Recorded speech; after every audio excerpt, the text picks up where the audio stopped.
Olá pessoal, tudo bem? Começa agora mais um X da Questão ao vivo aqui pela TV Câmara São José do Rio Preto. E você pode participar com a gente enviando a sua pergunta, sua mensagem aí para o nosso WhatsApp. O número está aí na tela, 99163-7905. Temos também o telefone aqui da redação da TV Câmara, 3214-7766 e o nosso e-mail, gama@riopreto.sp.leg.br.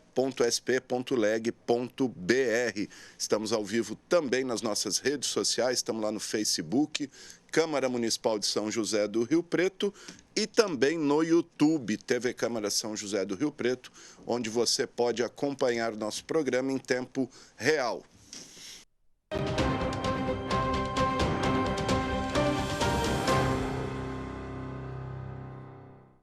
Bom, gente, no programa de hoje vamos repercutir o primeiro debate presidencial desse segundo turno, né? E também o comportamento das campanhas presidenciais e para governador nessa reta final de campanha. Estamos aí há pouco mais de 10 dias da eleição, né? No dia 30 de outubro, o que vamos decidir aí o futuro do Brasil entre Lula e Bolsonaro e aqui no estado de São Paulo, Fernando Haddad ou Tarcísio de Freitas.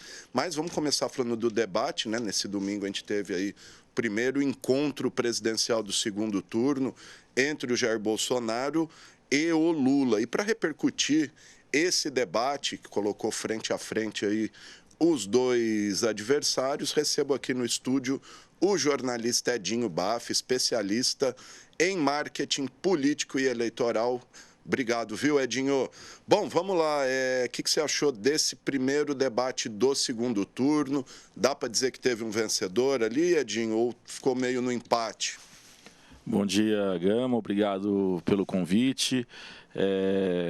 Com a proximidade do dia da eleição do segundo turno, naturalmente, as estratégias dos dois candidatos, Lula e Bolsonaro, ficam cada vez mais acirradas, né? E nós podemos perceber isso ontem no debate.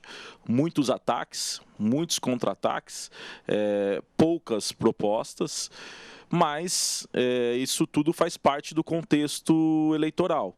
Eu percebi um equilíbrio. Você teve um primeiro momento que o ex-presidente Lula se saiu muito bem. Na parte da pandemia. Exatamente. Né? Ele, por inúmeros momentos, atacou fortemente o comportamento do atual presidente durante a pandemia. Ele também teve um começo muito bom quando ele questionou a questão das universidades, quantas universidades o Bolsonaro construiu, e ele não respondeu diretamente, objetivamente, esse questionamento, e aí o Lula mesmo provocou o candidato sobre a ausência da resposta, né? Mas você teve depois uma ascensão do Bolsonaro. Então, eu acho que no contexto geral, especialmente no último bloco, eu acho que foi um debate equilibrado que pouco muda nos números das pesquisas. Não percebi ali nenhum fato, nenhum grande vitorioso para fazer com que os números das intenções de votos possam mudar nesse momento. Então, temos ainda mais um debate, acredito, né? Sim, o da Globo, que será ali na última semana. Então, e até lá, certamente, nas propagandas eleitorais, tanto nas redes sociais como na TV, no rádio, nós presenciaremos muitos ataques, como já vem ocorrendo.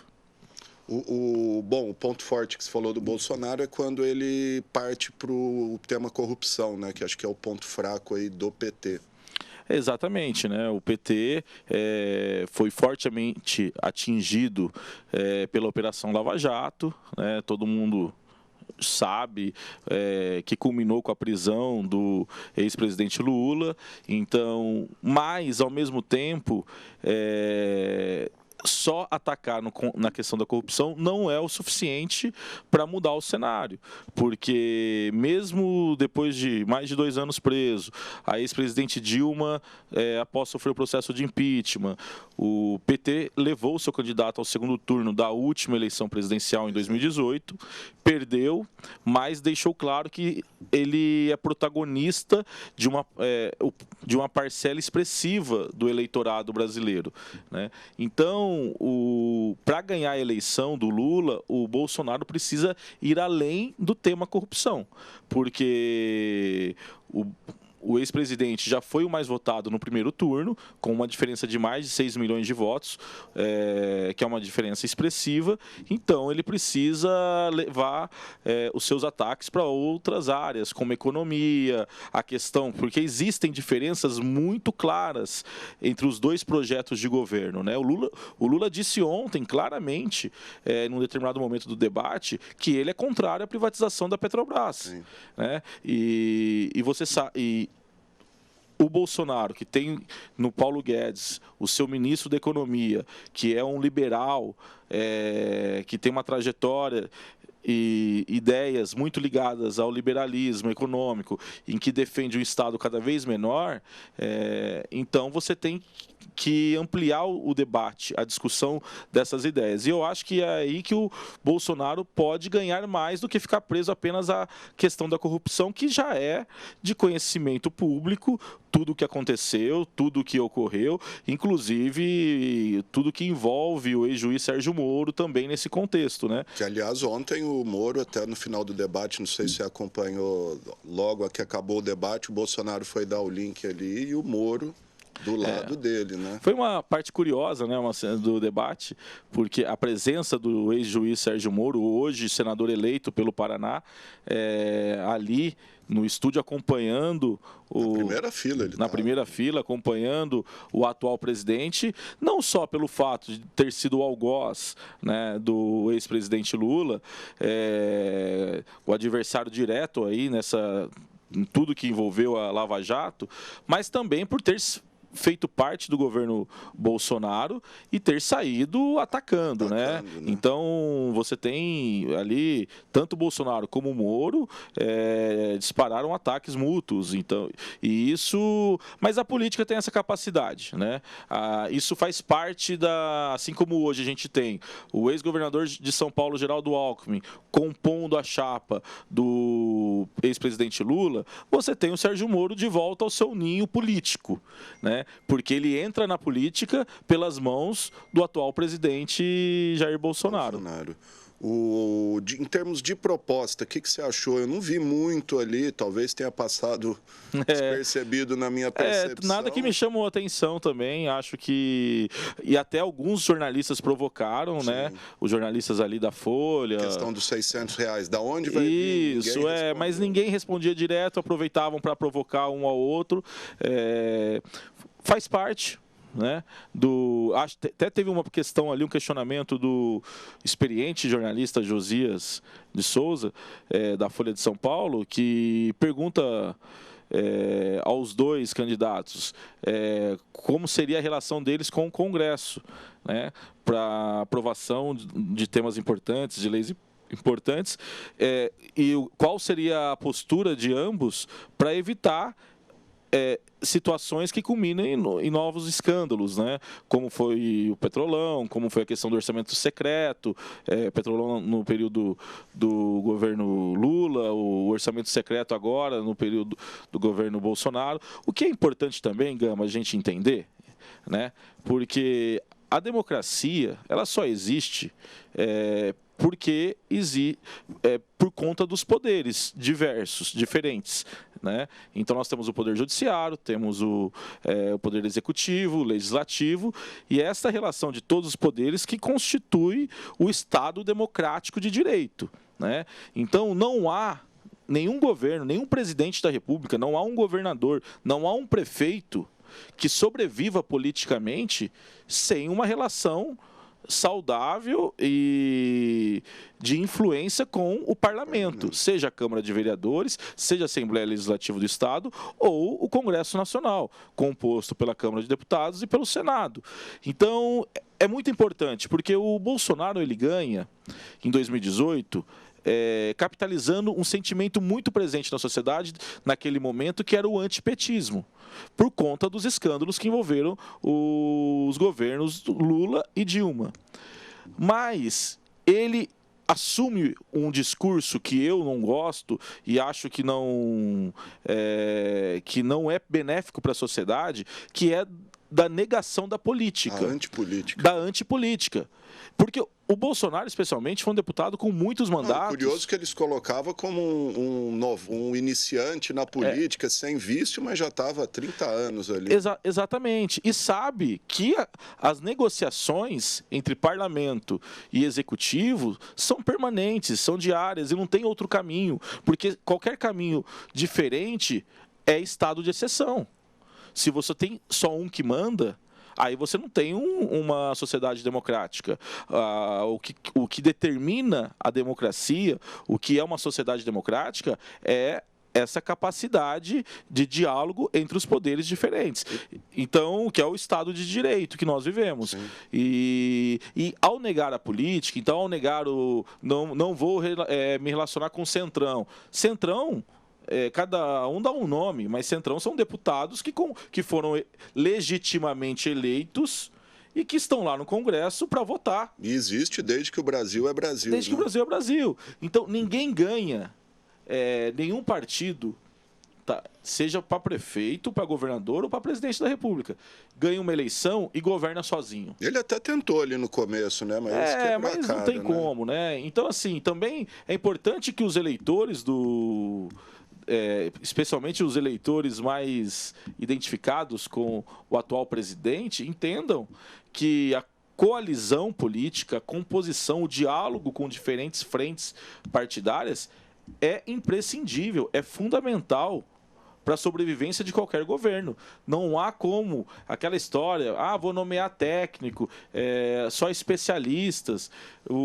Você pode nomear o especialista mais capacitado de determinada área. Se ele não tiver capacidade política de gestão, ele não sobrevive, porque é a capacidade política que faz com que um líder consiga mobilizar diversos setores na sociedade, avançar em inúmeros temas. Então, negar a política é muito ruim em qualquer momento. Sem dúvida. O que você achou do formato do debate ali? Que a gente teve um formato... Aliás, eles falaram muito que era inovador, mas eu acho que a Globo, na primeira eleição do Lula, o segundo turno com o Serra, foi algo parecido com Alckmin ali, também, né? Se eu não me engano. Foi uma arena. Eu não lembro se o tempo era livre, como foi esse. Eu gostei bastante. Eu acho que deu uma mobilidade maior para os candidatos. Inclusive, em alguns momentos, eles ficaram tão próximos... rolou até uns tapinhos. Que rolou algumas provocações, ironias, mas dentro de um campo civilizado, né? O que é o mais importante. Porque você divergir no campo das ideias, você atacar e contra-atacar, apresentar argumentos, tudo isso faz parte. E é assim nos países mais desenvolvidos, tá? Essa história de que campanha é legal, é campanha com propostas apenas, não é verdade. Não existe, porque cabe ao adversário político, mostrar a sua história, mostrar se o candidato está tendo coerência com o que ele está falando. Então, isso é muito natural. Quem acompanha as eleições americanas sabe que elas são eleições muito acirradas, né, com muitos escândalos revelados.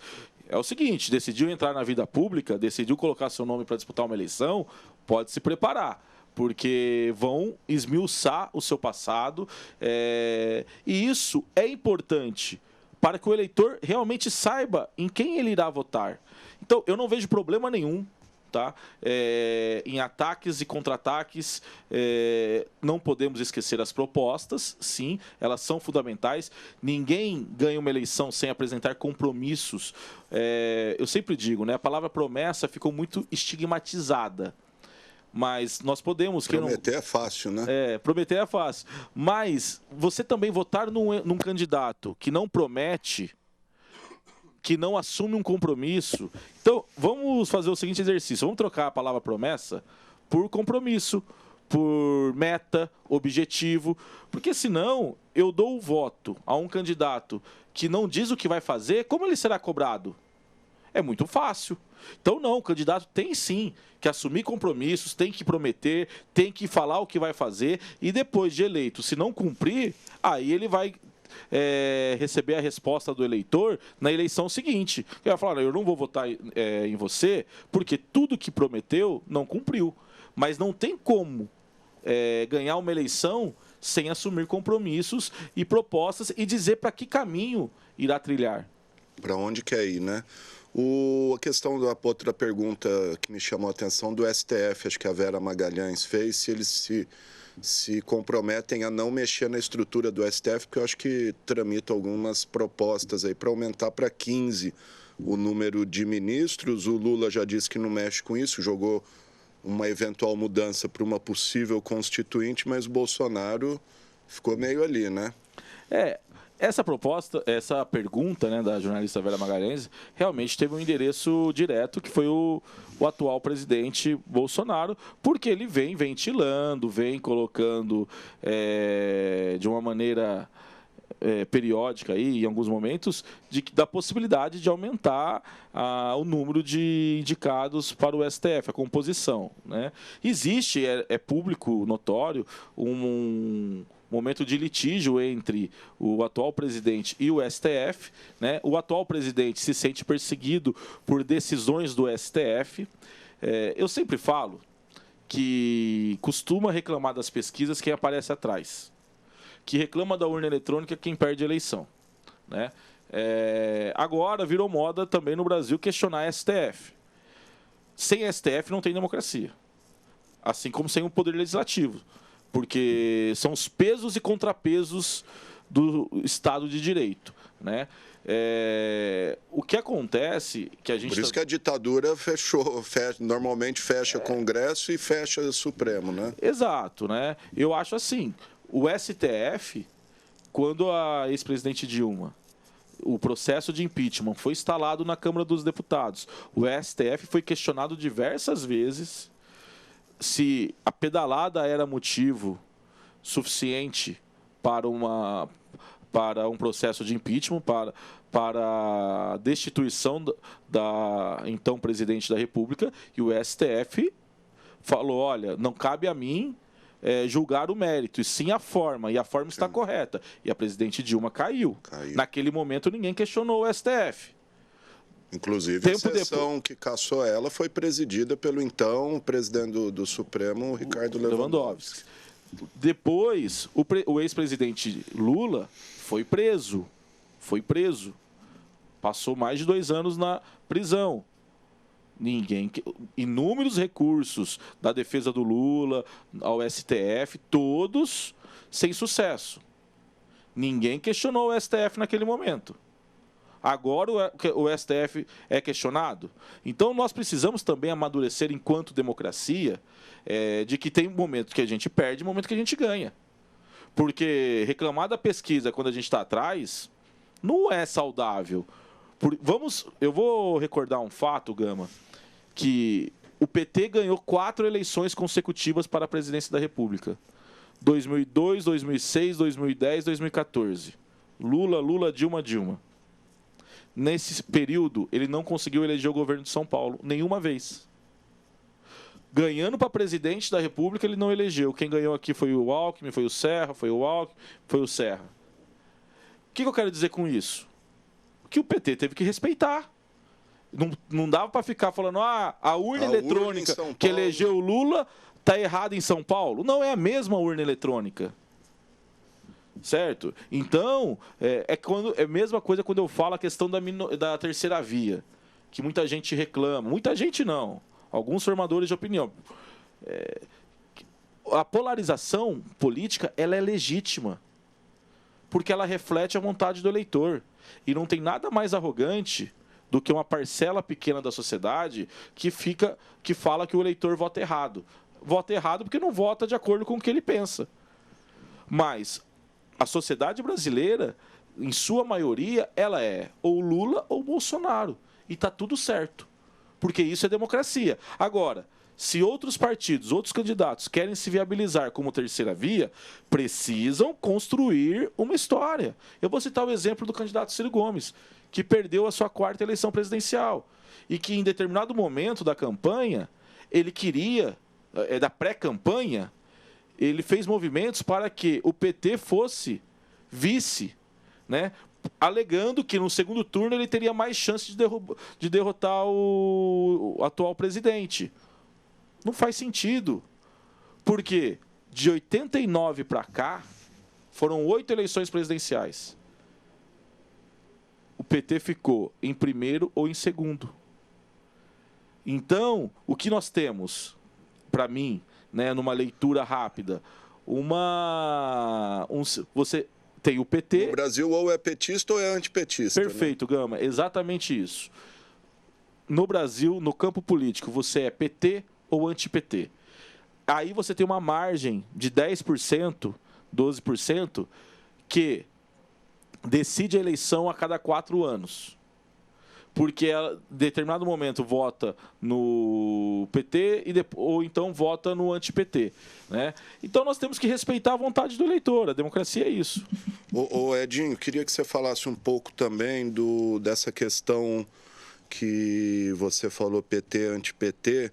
O PSDB, qual o rumo do PSDB agora? Daqui a pouco a gente vai falar também de São Paulo, a campanha aqui, mas todo mundo sabe, o PSDB, depois de 30 anos, perdeu o estado mais importante da nação aí, que ele governava, ele se elegia sem dificuldade, quase sempre primeiro turno, sem qualquer ameaça, e agora está fora do segundo turno.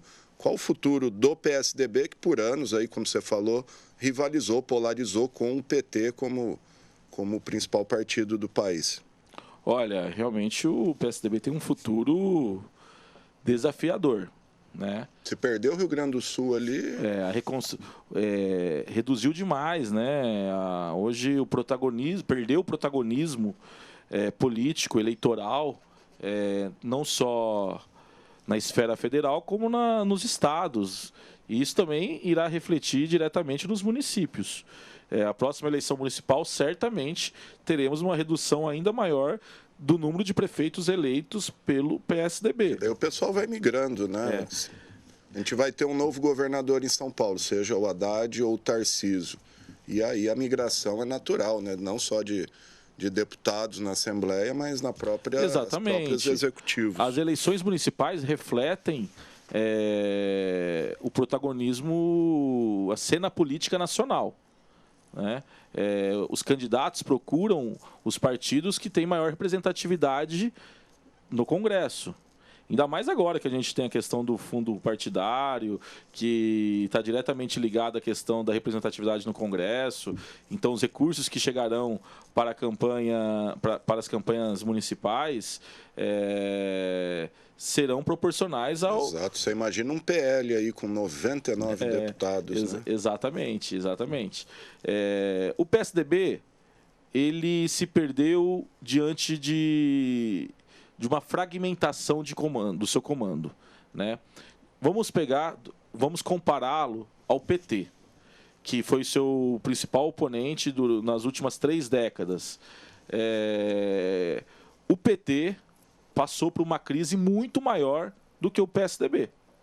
O PT foi alvejado fortemente, teve uma presidente que sofreu impeachment, que teve a interrupção no meio do seu mandato, teve o seu maior líder preso, e o PT está disputando o segundo turno da eleição 2022 com chance real de ganhar. Né? Qual é a minha interpretação disso tudo? O PT, quem conhece o PT de perto, sabe que o PT tem muitas correntes, muitas linhas de pensamentos divergentes, né, dentro do partido. E as prévias do PT mostram isso com muita clareza. Porém, existe uma coisa que ninguém discute no PT. Lula. Quando o Lula fala, quando o Lula determina ou aponta uma direção... Não tem conversa. Não tem conversa. E o PT e o PSDB teve por um período essa liderança sendo exercida pelo ex-presidente Fernando Henrique Cardoso, nos seus 2 mandatos, de 94 e 98, né? Durante 8 anos. Depois, naturalmente, ainda tinha ali a influência direta do Fernando Henrique Cardoso, mas o distanciamento do Fernando Henrique da vida partidária... O Fernando Henrique está com 90 anos, a própria idade dele, fez com que outros líderes do PSDB, ao invés de construir uma unidade, se perdessem na disputa pelo poder interno. Então, rapidamente aqui eu posso falar de líderes importantes que sentavam à mesa para decidir o rumo do partido. Tasso Gereissati, Aécio Neves, Geraldo Alckmin, né? Então, o falecido governador Mário Covas. O Azeredo de Minas. Azeredo, Aloysio Nunes, né, rio-pretense, que foi senador, foi ministro da Justiça. Então, e aí você tinha ali, Gama, o próprio Serra, né? Muito claro, uma divisão dentro do PSDB. De um lado, o grupo Covas, Alckmin, do outro, grupo Serra. Né? Então, durante o governo de São Paulo, você tinha isso muito claro na própria composição. O PSDB do Serra e o PSDB do Alckmin. Né? Depois vem Aécio Neves. E, por último, né, e vamos lembrar, aí vem o João Dória. Dória foi a pá de cal. A pá de cal. Né? Mas nós não podemos esquecer quem trouxe o João Dória para o PSDB. E comprou uma briga tremenda. Uma tremenda, né? Briga, que culminou, inclusive, com a saída do André Matarazzo, um tucano histórico dentro, porque o Alckmin, né? A gente falou aqui, quem não sabe, o Alckmin que trouxe o João Dória para o PSDB. O Alckmin, no exercício do governo de São Paulo, como governador, então com a força política que ele tinha, ele bancou o João Dória, a contragosto de lideranças como Aloysio Nunes, como Serra, próprio Fernando Henrique, porque o Dória não tinha uma história no PSDB, né? Na própria indicação para a Prefeitura de São Paulo, nas prévias ali. Então, nada é por acaso. Existe o momento do plantio e existe o momento da colheita. Né? O PSDB hoje é aquilo que que ele escolheu ser. Né? A vida partidária, você tem que... Por isso que política tem lado. Inclusive, você falou do Aloysio, eu entrevistei ele recentemente aqui, ele fez um diagnóstico e acho que foi bem correto, não sei se você concorda, mas que o PSDB acabou porque não se posicionou ao longo dos anos sobre nada.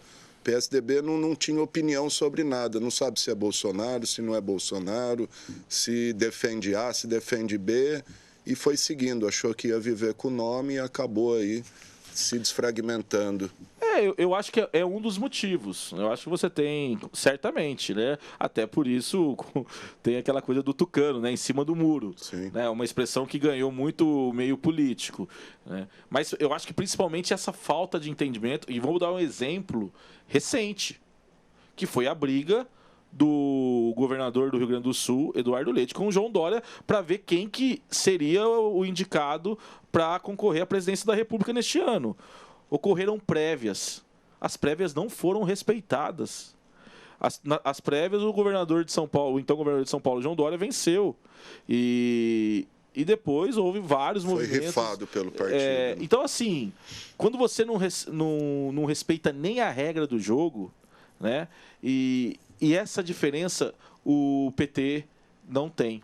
Né? O PT, quando o Lula fala, nós vamos fechar em Pernambuco com candidato A, pode quebrar o pau aqui embaixo. Militância até chia, mas acontece. Olha, se me permite, eu não sei se eu vou buscar na memória e trazer Rio Preto para uma eleição, e você conhece muito bem, na época, se eu cometer algum equívoco de informação, por favor, me corrija. Né? Isso para mostrar o pragmatismo eleitoral e político do PT, que faz com que ele atravesse todas as crises e chegue em 2022 mais vivo do que nunca. Eu acho que foi a reeleição do atual prefeito Edinho Araújo, 2004. O PT municipal lança Eduardo Nicolau para prefeito. O Edinho muito bem relacionado com a cúpula do PT lá em cima, né? As estrelas do PT vêm para Rio Preto e gravam apoio político para o Edinho, que era do PPS. O então presidente nacional, o Genuíno, deu uma entrevista, inclusive, para mim na época, desautorizando o PT local. Falou, o PT apoia Edinho Araújo. O PT apoia Edinho Araújo no primeiro turno da eleição. E era já no primeiro turno. Aí isso culminou com a saída do Joaquim Maia Neto, que era o presidente do partido aqui, e um monte de gente saiu fora na época. Exatamente. É uma situação que retrata muito bem o pragmatismo eleitoral e político do PT. E por isso que o PT está mais vivo do que nunca e o PSDB não. Porque quando vem a decisão de cima para baixo, é para ser cumprida e ponto final, né? E isso é unidade partidária. Você pode quebrar o pau nas prévias, você pode, mas acabou, você tem que ter... A decisão tem que ser respeitada. Quem ganhou comemora, né? Quem perdeu lambe as feridas, mas é partido. Todos juntos. É partido. E o Rodrigo Garcia? Queria que você analisasse o que aconteceu com o Rodrigo Garcia, o nosso riopretense aí, que coube a ele apagar as luzes do PSDB. Olha, o Rodrigo é uma liderança política muito forte, construiu degrau por degrau, né? Candidato, eleito deputado estadual. Sempre parlamentar, né? Sempre Primeira vez que ele disputou um cargo executivo. Mas, né, exerceu cargos de secretário de diferentes pastas, né? Então ele conseguiu construir ao longo de 20 anos, mais de 20 anos, quase 30 anos aí, uma carreira política sólida, que não o tornou popular para a opinião pública, mas para os bastidores da política, todo mundo conhece e reconhece a força política do Rodrigo, né? Num primeiro momento, se a gente for lembrar, o primeiro padrinho político do Rodrigo foi o ex-ministro da Agricultura, também riopretense, Antônio Cabreira Mano Filho, né? Depois, ele teve longos anos de parceria com o Gilberto Kassab. E depois iniciou aí o voo solo politicamente, assumindo a liderança do DEM, né? Então, assim, o Rodrigo sendo protagonista da sua própria história. Então, colocado isso, eu acho que o desempenho foi pífio eleitoral. Eu nunca vi um governador ter tantos apoios de prefeitos como o Rodrigo teve. Porque fez. Os prefeitos reconheceram, os prefeitos do interior de São Paulo reconheceram o excelente trabalho, na opinião dos prefeitos, que o Rodrigo fez para os seus municípios. E abriu o cofre também para os prefeitos. E abriu o cofre, né? Também, claro. Então, como assim, nunca antes. Né? O Rodrigo, ele assume, né? Primeiro, ele vem tendo uma ascensão ali, com o Dória, junto, mas quando o Dória se desliga do cargo, ele assume e vem com o governo na área, um projeto super presente nos municípios, já com uma agenda eleitoral. Ok. Então, a expectativa era muito grande de que o Rodrigo fosse para o segundo turno, rivalizar com o PT. Eu, particularmente, como um profissional de comunicação política, eu não entendi até agora a mensagem que o discurso do Rodrigo... Aliás, eu entendi e achei... Entendi, mas não entendi, né? E achei totalmente fora de contexto político. Ele tentou construir uma terceira via que já não deu certo na esfera nacional. Ele tentou fugir da polarização, mas o eleitor não queria fugir da polarização. E a partir do momento, uma campanha eleitoral é muito dinâmica. Você está vendo que é como um jogo de futebol. Mais uma vez a questão de se posicionar. Não se pôs nem esquerda, nem direita, não estou lá, nem aqui. Exatamente. Ele se colocou como uma alternativa que o eleitor não queria. Sendo que ele era o protagonista, ele era o governador. Ele era o governador. Se você perguntar para cada um dos eleitores do Tarcísio, para cada um dos eleitores que votaram no Tarcísio, em quem eles votaram, em quem ele votou nas últimas 7 eleições para o governo de São Paulo, ele vai falar que votou no PSDB. Então esse eleitor era do PSDB, era do Rodrigo, que hoje é PSDB. E eu senti, só tem uma explicação, mas aí depois no pós-eleição aí eu fiquei sem entender mais ainda, que o Rodrigo não se sentia à vontade, com um certo constrangimento, de assumir que ele era de direita, sendo que hoje a maior expressão da direita no país é o atual presidente Jair Bolsonaro. Então, porque o Rodrigo nunca escondeu que sempre foi um cara de direita, tanto que era do DEM, né? O partido até então conservador, o mais conservador, né? Exatamente. A própria trajetória do Rodrigo é muito clara. É muito distante do PT. E ele diz isso depois que perde. Na primeira entrevista que ele dá, para justificar o apoio dele no segundo turno ao atual presidente Jair Bolsonaro, ele fala: eu sempre estive longe do PT, sempre briguei, lutei para que o PT não ganhasse em São Paulo. Agora, por que ele não assumiu isso no período eleitoral? Eu digo isso porque eu acredito que se o Rodrigo tivesse deixado claro a sua posição... Sou anti-PT, né? Sou anti-PT, sou direita, voto para presidente no Jair Bolsonaro.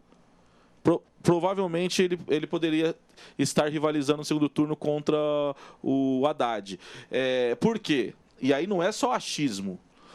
Existia uma parcela de eleitores indecisos. Esses eleitores, mas indeciso em São Paulo. Esses eleitores já haviam decidido para presidente e escolhido o Bolsonaro. Só que em São Paulo, eles ainda estavam indecisos. Quem melhor me representa, Tarcísio ou Rodrigo? E aí o Tarcísio foi muito mais competente. O Tarcísio, no dia da eleição, foi votar com a camiseta, com a cara, com o rosto do atual presidente, Jair Bolsonaro. E vamos lá, o Dória ganha a eleição 4 anos antes que o Rodrigo de vice, com o Bolsodória. Então isso já não era novidade. Exato. É claro, você não precisa estar no mesmo partido. O Tarcísio era do partido do presidente. O presidente declarou apoio para o Tarcísio. O voto é livre. O Rodrigo fala, para presidente eu voto no Bolsonaro. Eu me identifico muito mais com o Bolsonaro do que com o Lula. Exatamente, exatamente. Então, eu acho que houve um erro estratégico de comunicação muito claro na campanha do Rodrigo. Até porque ele fala, não sou de esquerda, não sou direita. 10 horas depois de perder, sou direita. Ué. E uma contradição muito grande, muito grande. Então, assim, uma campanha bonita do aspecto da estética, né, nas redes presente, mas ali foi o discurso, a mensagem, né? A mensagem do candidato ao governo de São Paulo, Rodrigo Garcia, foi totalmente equivocada do ponto de vista eleitoral. Ele deixou o eleitor em dúvida. O eleitor, Gama, ele é alvo de várias mensagens, ele é alvo de vários candidatos. O candidato, para ganhar o voto do eleitor, precisa deixar claro o que ele é, o que ele representa, o que ele pretende fazer. O candidato que hesita em se expressar ou dizer o que vai fazer, certamente terá dificuldade de ganhar o voto do eleitor. E isso o Rodrigo fez. Ele não conseguiu... Ficou em cima do muro. Ele ficou em cima como um bom tucano. Né?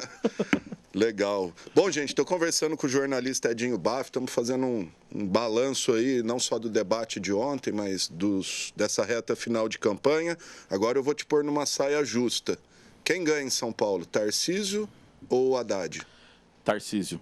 Tarcísio. E no governo federal, Lula ou Bolsonaro? Lula. Vou cobrar depois, hein? Por quê? Pelos números que as urnas mostraram no último dia 2 de outubro, né? Difícil para o Haddad reverter São Paulo, né? Difícil, né? Muito difícil. Muito. Porque você tem também o Tarcísio, ele tem o Bolsonaro. Na verdade, o eleitor não vota no Tarcísio. O eleitor vota... O eleitor nem sabe quem é o Tarcísio. Né? Ele vota no Bolsonaro, que é o presidente que indicou o Tarcísio. E que é uma força política, ainda mais em São Paulo, né, muito expressiva. Agora, Gama, eleição tudo pode acontecer. Eu acredito nas pesquisas. E não poderia ser diferente por eu ser um profissional de comunicação que trabalha com pesquisas. Pesquisa aponta o momento. Pesquisa é a fotografia do momento. É um erro crasso querer interpretar uma pesquisa, querer que ela retrate o resultado das urnas. Isso não faz nenhum sentido, Porque uma pesquisa, ela indica, inclusive, além da margem de erro, ela indica o número de eleitores indecisos. No dia da eleição, esses eleitores decidem. Então, é óbvio que vai mexer no número das pesquisas. Então, a pesquisa ela vai apontar tendências. Então, levando em consideração os números oficiais da eleição de 2 de outubro, e também as últimas pesquisas, tanto para o governo de São Paulo como para a presidência da República, eu acho que dificilmente o Haddad ganha em São Paulo e o Bolsonaro ganha para presidente. O último Datafolha de sexta-feira agora deu 49,44 para o Lula, né? Aí votos válidos iria de até 53 com a margem de erro e o Bolsonaro não chega a 49.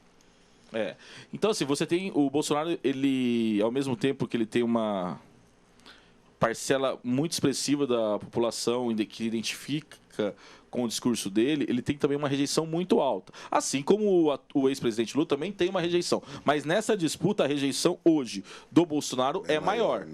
Né? Então, ela representa um teto.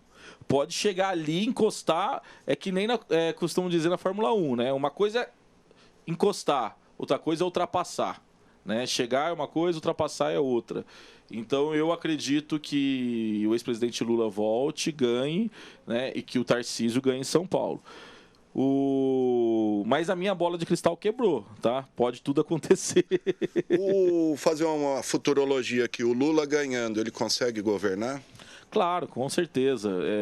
Você sabe muito bem disso pela sua experiência de repórter, editor, de político, tudo que você já viveu, que quem ganha automaticamente já faz uma maioria. É claro que isso exige humildade de quem ganha, né? Disposição para dialogar, mas tanto um vereador na Câmara Municipal como um deputado estadual, deputado federal, ele sabe que é muito melhor para ele ter diálogo com o governo para que ele possa conseguir emendas, apoio nos ministérios, né? Porque quem ganha o executivo tem toda a estrutura, toda a máquina à disposição.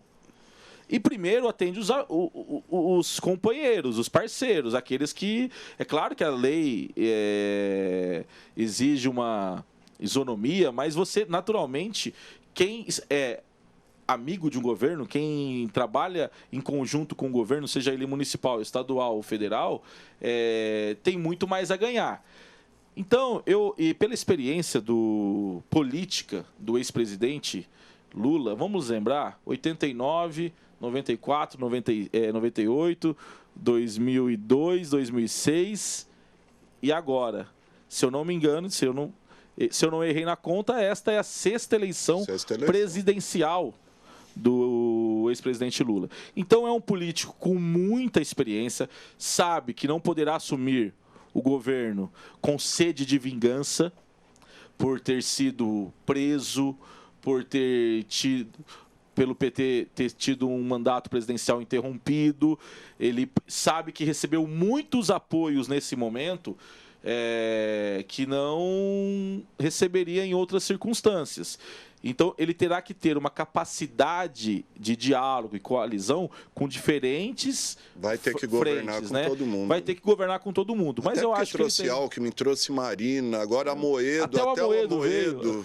Eu imagino que não está fácil a vida do novo, né? Não, imagina. Queria ser uma mosquinha e ver o WhatsApp do novo nesses últimos dias aí. E São Paulo, Tarcísio? Então, vai ser... Porque vai ser uma situação bem diferente.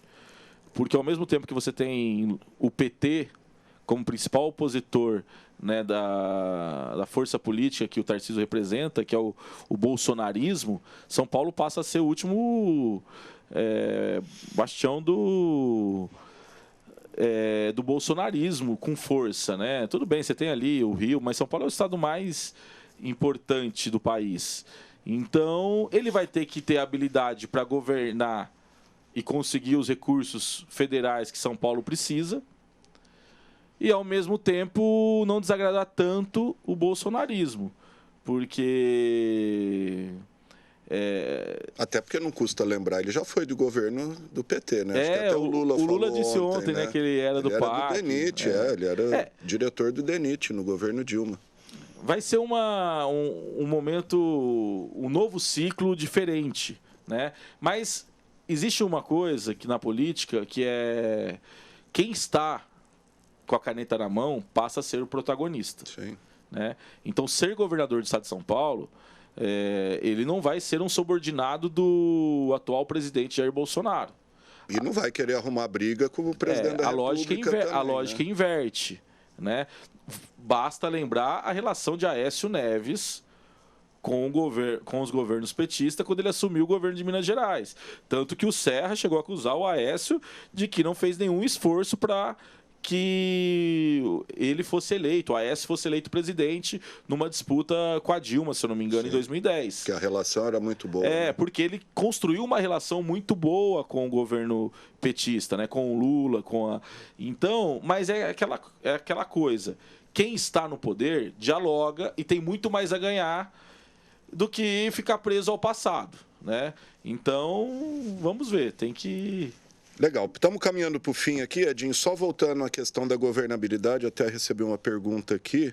Orçamento secreto, você acha que o Lula consegue acabar com isso ou isso é uma realidade agora que dificilmente vai ser tirada? Eu acho que acaba. Eu acho que acaba porque criticou demais. Eu acho... Ele vai atender o Congresso de outras formas. Né? Eu acho que ele vai... Porque hoje quem manda no orçamento é o Centrão, né? O Lira, o Ciro Nogueira. Assim, não tem governo que sobreviva sem uma boa relação com o Congresso. O executivo tem que ceder, né? É claro, mas aí é dentro de um contexto. Eu acho que ele vai mostrar que o orçamento secreto foi duramente criticado pela sociedade. Até nós estamos aí tendo acesso a algumas informações que beiram um absurdo, né? De números, de valores que não são compatíveis com o tamanho da cidade, de investimentos que foram. Então, primeiro que vai se tornar um caso de polícia, né? Um caso para a justiça definir. Então, eu acho que o Lula tira o orçamento secreto e dá outras coisas para o Congresso como compensação, né, com a habilidade que ele tem. Então, eu acho que sim, que acaba. Legal. E confirmando a sua projeção, Tarcísio São Paulo, Lula Brasil, o que você projeta para Rio Preto daqui 2 anos?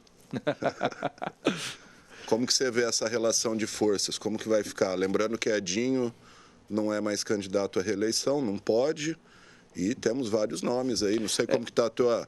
Quem não sabe, o Edinho é de Rio Preto, mas mora em Jaguariúna, ali do lado de Campinas.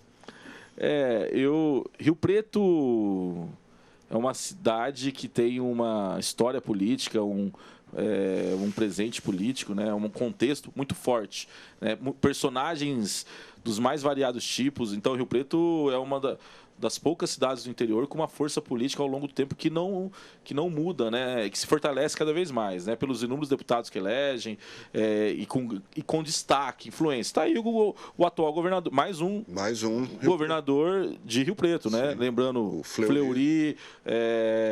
Bom, a gente teve governador e vice de Rio Preto, Fleury e Aloysio. E Aloysio, né? Então, assim, que o Aloysio também... ministro da Justiça, vice-governador, se eu não me engano. Vice-governador do Fleury. Também senador, então, e tantos outros. Eu acho apenas, mas aí também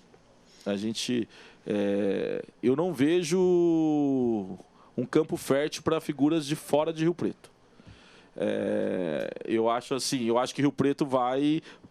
As lideranças que já estão aqui, né? O Edinho, quando vem, o Edinho veio... Mas o Edinho, antes de virar prefeito de Rio Preto... Tem uma história aí, né? Foi construindo uma relação com a cidade, com lideranças importantes na época. Então, teve um contexto que fez com que ele chegasse a ser eleito a primeira vez prefeito de Rio Preto, né? Eu acho que alguma liderança local já estabelecida vai se fortalecer ao ponto de ser eleito pela primeira vez ou não, né? também tem outras... A gente tem o Valdomiro. Exatamente, aí que tem o Valdomiro ressurgiu das cinzas foi... aí, né? Exatamente, que você não tem como negar a importância. 8 anos prefeito, já deputado também por inúmeros mandatos e voltando, né? A deputado então você estadual. tem o João Paulo na Câmara, você tem vários personagens, né, Fábio? Tem aí... O que eu acho apenas é que eu não consigo, porque é ventilado isso, né? Vamos lá. Pode falar nomes? Pode, claro. A gente tem nomes aí, ó. Tem Itamar que tem despontando. Geninho, Zuliani, Fábio Marcondes. Fábio Marcondes. João Paulo Rilo. Mas o Fábio que tem uma história política aqui, né? Então eu acho que já é diferente do Itamar e do Geninho. Itamar chegou agora, Geninho também chegou agora. Então eu acredito que Rio Preto tem lideranças suficientes estabelecidas aqui, com histórias construídas na política local, para eleger como sucessor do atual prefeito. Eu não consigo ver Rio Preto... Cara, Rio Preto é tão complicada a questão eleitoral que o próprio atual governador Rodrigo Garcia nunca teve uma votação expressiva dentro de Rio Preto. Porque não é fácil ganhar voto em Rio Preto, né?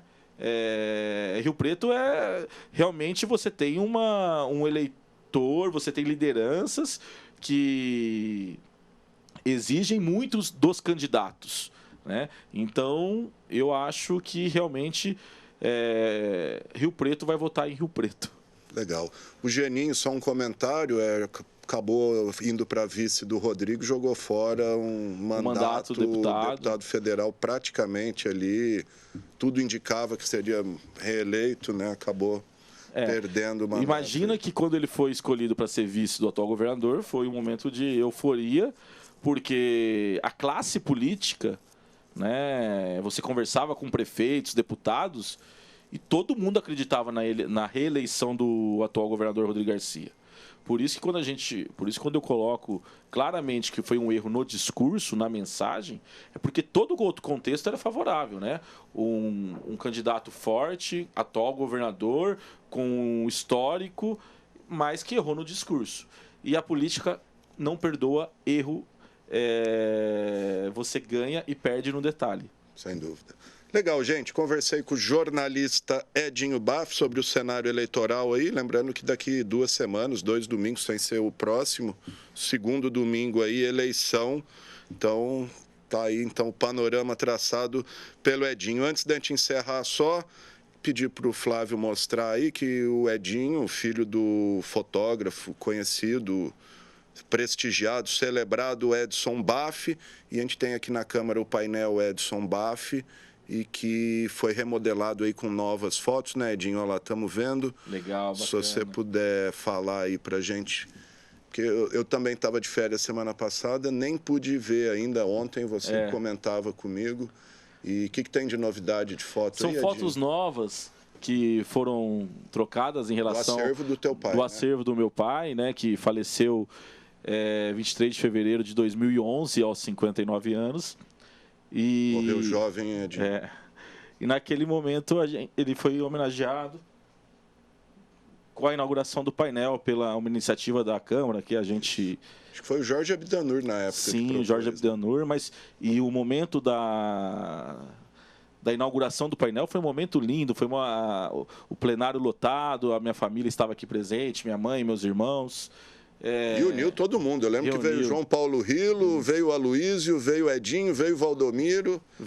Exatamente. E assim, foi muito legal porque alguns textos depois, jornalistas, eu me lembro de algumas palavras do Toninho Cury, que falava assim: só um cara como o Edson Baff para reunir numa noite tantos diferentes, né? E aí o Toninho usou, e eu nunca esqueci, que só a arte para unir, né?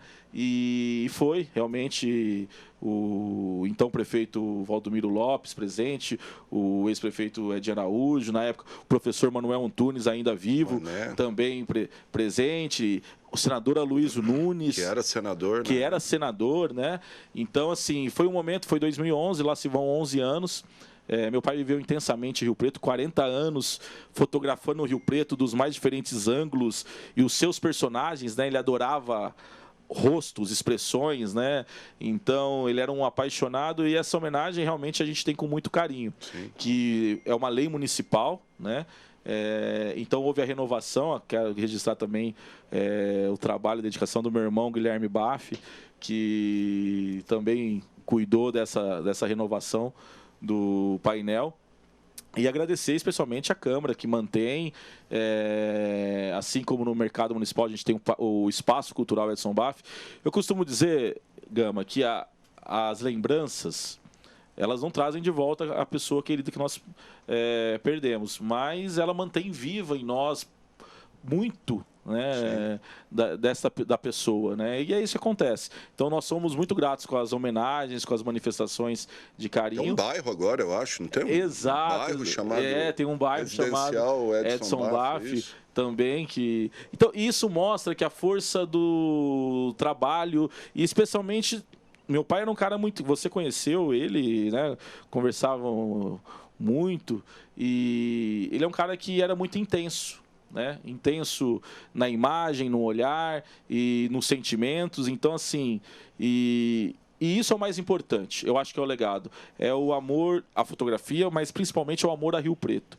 E ele deixou mais de 100 mil imagens digitalizadas, porque ele viveu num período que era do filme, né? Negativo. Então, assim... E como é que está esse acervo, Edinho? Está organizado? Ele deixou praticamente todo organizado, a gente mantém ele, está lá com a minha mãe. Então... a gente cuida com muito carinho porque o mais importante é que as novas gerações, não tem como você avançar para o futuro sem conhecer teu passado, né?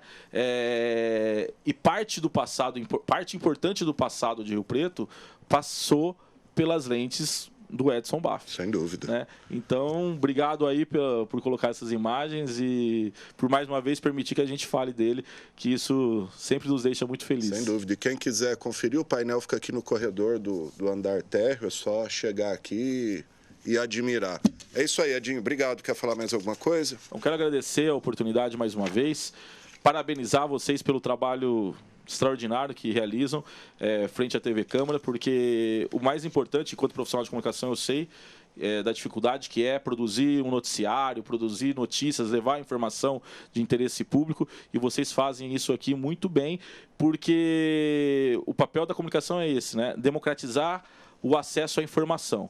E eu acho que a TV Câmara tem esse objetivo maior e vocês estão de parabéns. Legal. Obrigado, Edinho. Grande abraço. Bom, gente, olha só, amanhã, nesta terça-feira, amanhã, a gente vai ter a 52ª sessão ordinária de 2022 e a gente tem aí os itens na pauta. Vamos conferir. Olá, você que nos acompanha aqui pela TV Câmara. Os vereadores de São José do Rio Preto votam 7 propostas na 52ª sessão ordinária de 2022, que será realizada nesta terça-feira, a partir das 14 horas. Dentre as propostas estão 2 vetos do Executivo. Um ao projeto de lei complementar do vereador Elcio Drigo, que dispõe sobre a administração do CIEC, e outro ao projeto de lei de autoria do vereador Robson Risse, que dispõe sobre a destinação da prestação pecuniária originada de infração ambiental para a implementação de políticas municipais de meio ambiente e urbanismo. Na ordem do dia, constam ainda 2 projetos de lei complementar de autoria do prefeito. Em segunda discussão, será analisado o projeto que altera a estrutura administrativa da Rio Preto Prev na eleição e mandato dos membros do Conselho Municipal de Previdência e Conselho Fiscal do regime próprio de Previdência Social. E em primeira discussão, o que altera a nomenclatura e atribuições relacionadas à estrutura da Guarda Municipal. Encerrando a pauta de votação, estão 3 projetos de lei em segunda discussão. De Anderson Branco, tornando obrigatória a capacitação em noções básicas de primeiros socorros de professores e funcionários de estabelecimentos públicos e privados da rede municipal de ensino e de estabelecimentos de recreação infantil. De Pedro Roberto, que trata da identificação de áreas nos mapas digitais do Sistema de Informação Geográfica, o SIG, e de Jean Charles, que institui o Dia Municipal do Agente de Proteção da Infância e da Juventude, a ser comemorado anualmente no dia 20 de maio. A sessão tem transmissão ao vivo aqui pela TV Câmara, canal 4 da NET e 28.2 em sinal aberto e pela Rádio Educativa 106,7 FM. Ariana Pereira para a TV Câmara, o canal do Legislativo. Bom, tá então, gente. Então amanhã, 2 horas da tarde, transmissão ao vivo aqui pela TV Câmara, 52ª sessão ordinária. Bom, é isso aí. Essa edição do X da Questão fica por aqui. Se você quiser rever esse programa, ele será reprisado logo mais à noite, depois do programa eleitoral, por volta de 8h30, e amanhã às 7 horas da manhã. O programa fica disponível desde já também nas nossas redes sociais, lá no YouTube, TV Câmara Rio Preto, e Facebook, Câmara Municipal de São José do Rio Preto. Lembrando sempre que você pode enviar mensagem sugerindo pautas, reportagens, entrevistas, etc. Só enviar para o nosso WhatsApp aí, o número está na tela, e todas as informações do Legislativo de Rio Preto você encontra no nosso site riopreto.sp.leg.br e também no nosso aplicativo Processo Legislativo Digital, só baixar na loja do seu celular. É isso aí, tem também nosso Instagram, nosso Flickr, onde você encontra imagens, fotos de tudo que acontece aqui na Câmara Municipal. É isso aí, gente. O programa teve os trabalhos técnicos do cinegrafista André Santos, o GC do André Santos, o controle mestre do Fernando Giroldo e o áudio do Flávio Furlaneto. Grande abraço e até a próxima.